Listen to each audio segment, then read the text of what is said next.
as a philosopher, my goal is to get to the truth. That's why I got into the discipline. I want the truth. I don't care what it is and if it's bad, and so I live with that. I think there's no one clear definition, exact definition of critical thinking, but we're all saying we value critical thinking. And I think so it's something we always needed to have as an educated person. So in philosophy, I might ask them the first day of class, Intro to Philosophy, what's the ultimate meaning of life? And so then what I want them to see is that maybe there is no meaning to life. Maybe there's more than one meaning to life. Maybe there are a lot of different meanings. Maybe there is no ultimate meaning. That led me as a student to think about suicide and different things and existentialism. And it got me passionate about philosophy. It became personal and real. Once we get them there, they're on their way. So I do agree with you about that passion point. Critical thinking is always important. There's so much fake and false news out there now. And to send them out without being able to think critically is to send them out like lambs to the slaughter to me. Critical thinking to me is the ability to rationally analyze, synthesize, put context in, and use various data sources, which can be evidence of various kinds, physical evidence, narratives from people, ideas, various things. But that ability to take various kinds of input, analyze them properly, effectively, and then use them is what my definition would be. I find that we get students who've been pushed with critical thinking from the time that they enter schooling, but it comes very much defined for them. It comes in like a box. They get all the tools and all the supplies, and they're said, hey, build a building with all these tools and supplies. And what I find is what I call creative thinking that they can't do. And that's where I really have to put the effort, because then we don't give them the supplies. The directions are just build that building. Right. And they have to figure out the tools. They have to figure out the supplies they need. And that's really where I see, with my students at least, where they're lacking. And so I could build off the critical thinking to get to that creative thinking. And I kind of need both to be happening simultaneously in order for them to succeed in my classes. Right. Yeah, I would say along with that, the idea of creative thinking is the idea that one of the biggest problems I see among students and among adults as well is the inability to make connections across sort of disparate sort of examples. So they compartmentalize their knowledge too much. So this is what I need to know for this item here, and then they're doing something else, and they don't carry over that knowledge that they actually do have to some other sort of area of their life. And so there's that disconnect that's there. And to me, that falls under critical thinking, the idea to be able to take these knowledge and these experiences that they have over here and apply them to a totally different situation. You have the ability to have the knowledge, they just don't do it. Many of our students that come here have spent a lifetime doing rote memorization and very basic rote things. They're not really employing those skills that they don't even know they have. Part of critical thinking, creative thinking, both is channeling that observational and intuitional kind of nature we all have through a methodology. Learning, as Elizabeth said, to look at sources, to think about them in ways that you also inform. You have a voice in this, seeing it in a different way. But a lot of times our students have that, but they're afraid to take that chance because they're like, am I going to get this wrong on a test if I don't do exactly what this answer is, if I don't put down that answer? So I think a lot of it is just unlearning habits for us as well. Well, and I think part of it too is the idea that critical thinking, for me at least, and my definition as someone who teaches in English is aligned with what Elizabeth was saying in terms of, who's saying a thing, what are they saying, how are they saying it, why are they saying it, in what context are they saying it. What is not being said. And what are the assumptions, what are the biases, right? So once we understand that, then let's start to apply it across fields. But it seems like critical thinking or any thinking starts with basic curiosity. And I'm finding that my students, to your point, are hesitant to be or express curiosity because the stakes are too high for them anymore, right? It's the, what are you going to be when you grow up, from the time you're in 6th grade, and where are you going to go to college? And now that you're in college, college is so expensive and you can't really afford to take the time to figure out what major you really have a passion for. So part of the unlearning is just that it's okay to not know and to have more questions than you have answers. These are students. They're supposed to fail, and fail spectacularly. That's how they learn. We have to accept that. So we have to get people away from this artificial or arbitrary measure of the grade. We all know grades are important.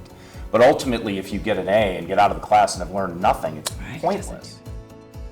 I think part of it is getting students to sort of push boundaries. So because of learning things, you know, like it's rote memorization, because of being told all the tools.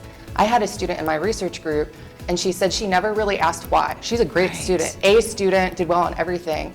And it totally blew my mind that that wasn't a natural sort of question. And being in a research group, she loved it. She delved into it. She started developing her own research projects. She decided to go on to grad school.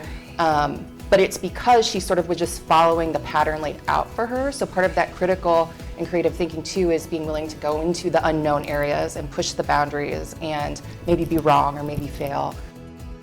The mimetic culture that we see, particularly in social media, I think adds to that. And I've noticed this with younger people. You take like a stand-up comedian. They've got this rule where you don't steal other people's jokes, right? But that's actually the opposite of how a lot of our younger students think. They think that, okay, I'll steal the content, I'll reproduce it in this sort of mimetic way. I'll make the same TikTok that that person made because it was successful, in order to get used to the form. And they see that as a valuable learning experience. And in actually many ways, I can see why that would be. But the problem is they're not willing to take the risk to create something new, to try something different, to be the original. And it's partially because for a lot of those memes, for example, we don't know what the original is. We can't trace the history back, and even if we could, very few people care. And so I think that's part of it. They're just sort of, it's bleeding into where they're coming from just how much they get from social media and the culture that's there. Sure. It's not a value to them because they're not seeing it of value in other places. I think it actually, too, gets back to embracing what used to be, I think, a commonly held notion on what it meant to be a college-educated person. It's all the things that we're talking about here. It's a rite of passage, right? You can get all the knowledge you want online anywhere you go. You can find Coursera courses for free. You could certainly replicate that online, but what we bring together is a sensibility of how these silos can be broken down, right? And to inform our students that you don't have to think of a discipline as having walls around it. And the very nature of what we do on college is broadening horizons. That has to be part of this critical process too. And I was thinking about what you said about mimetic. There's value in that too, if they understand all the elements of parody, you know, and what do they say, that the best artists or the good artists borrow, great artists steal, right? And understanding what that mimetic process can be if you have that critical approach to it, not just trying to do what's already been done, but adding your spin and building on what's already existing. You know, I don't care if they settle on that they need a truth and that truth is based in fact, or if they think that everyone has their own relative truth. I don't care. I care that they accept that that's a way of thinking. But and that they can start thinking. there, I care how they got there. Right. I care that they think the possibilities exist. Yeah, right. And so, you know, I think we can, you know, live in sort of the tyranny of the present, the idea that everything that we have in front of us, well, this is the most important, right? But there is a sense that critical thinking is more important today when we think about the sharing of information and misinformation that's out there through social media, that we've had this democratization of news. Everybody's producing news, and it's accessible to everybody now. We live in a surveillance state that's driven by algorithms. You have to know that. You have to understand that. So it's not just people putting out false messages. There's programs specifically designed to feed us, not just keep us in bubbles, but to give us nonsense. You have to understand that first before you can even get in to the agency of the person, because the agency of the person is questionable when you have an algorithm driving that message. And I think in theory, if you lived in maybe a small area where you knew everybody, and everybody had the same roughly value system, you might be able to very happily go through life, raise your children, and do well without a lot of critical thinking. But I don't know how you can participate in the civic world. Okay. And that's been true since Socrates, right? You can't participate in the civic world without some degree of critical thinking because the issues are much more difficult and much more complex. But there's this level of accessibility now of information. Sure. And so people will believe that they're thinking critically and researching, but they're not going deep enough because, as has been mentioned, it's complex. And so there could be huge pillars of information like out of their realm, but because of the accessibility of information, they feel like, okay, I've gone out and I've researched and I'm informed. And so that's where I think some of the critical thinking and ethical leadership types of training, where you're actually walking through some of these things and learning, how do I just identify that there's a gap there in my knowledge? Or how do I know that I need to go deeper or it's more complex? I think that's also a really important foundation for this, and just even, like going to the doctor and understanding what the doctor is explaining. One of the things that I always start with in 104 and 106 when we teach comp is just getting away from things like absolutes and superlatives. Things are never, never. They're not always, always. And investigating why things are. But to the ethical question, the thing that I want them eventually to get to is thinking about everything in this world has more ramifications than the purpose it exists for. Whether it's a car, a drug, anything that you think of as a convenience, which is just an extension of the body, something we can't do, question those things. Why do they exist the way they do? Could they have other meanings in that? And that's an easy thing they can do because they can look outside their window, see cars, they see people, at their devices, not paying attention to where they're walking. They know people that are on 4 different prescription medicines. They can question all of these things very easily because it's right in front of them. Sorry, go ahead. I was just going to say, and then hopefully I try being in the Justice Sciences Department and Forensic Sciences program. We're hoping then too, and I'm sure across the field, students are carrying that into their careers when they're developing methods that they're going to use, when they're running an analysis, when they're doing something that they question this tool, what's the ramifications beyond just my conclusion, right? How else could this be interpreted, or what are the side effects of this thing that I'm creating or running? So it really results in discussion. And discussion, I think, but I think there's a real need to teach research skills, because you can have lots of discussions, and I think when a lot of students start it, we do in the beginning classes, it's sort of superficial, and they don't really know how to research. They don't know how to dig into things and to determine what's a good source versus not a terrible good source. And sometimes it takes a lot of work to get them there. And I was telling Robert, about one of my students at a capstone program. We went all the way through literature reviews, made them analyze what they're reading, figure out where it fit within the research, and then when they went to write the paper, this one student, she went back to Wikipedia for the structure of what she was trying to write. In other words, you could get her almost to drink the water, but as far as using the water, her fallback position was, go back to something like Wikipedia, which tries to feed it to you, as opposed to give you levels of nuance from which you can actually start to develop something new. So, questions are a good start. Research skills are really critical, and then the willingness and ability to do hard work. Because it just seems like the tendency is always, and I hear myself do it too, these students do these things and they don't do them well. And I think yes, that is true, and that's what I sometimes see in my classroom, but I think it's a bigger problem than that, because I look at members of my own family, even my own children, where they do not read by choice, and I'm like, oh, really? Knife to They the actually heart. read. They just don't read in the way That we is think correct. of it. They're reading it's associative, something it's else. disconnected, right? I mean, I think we too, because we're all here with our doctorates, we value higher learning.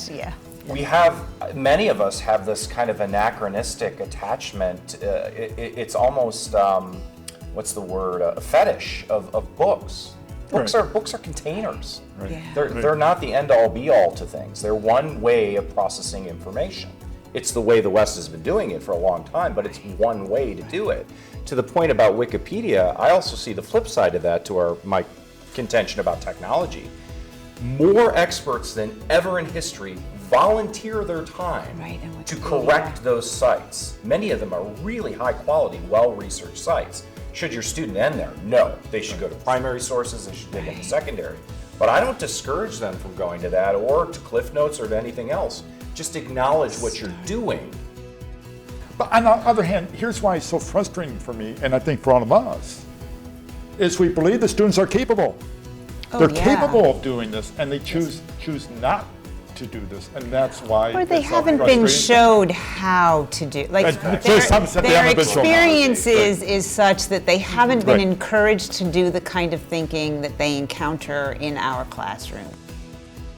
I think some of it goes back to what I was saying, and I think Elizabeth and others have touched on as well, with, you know, when people, they feel like they know how to do the research or they're engaging, but giving them the skills to recognize when they are and when they aren't.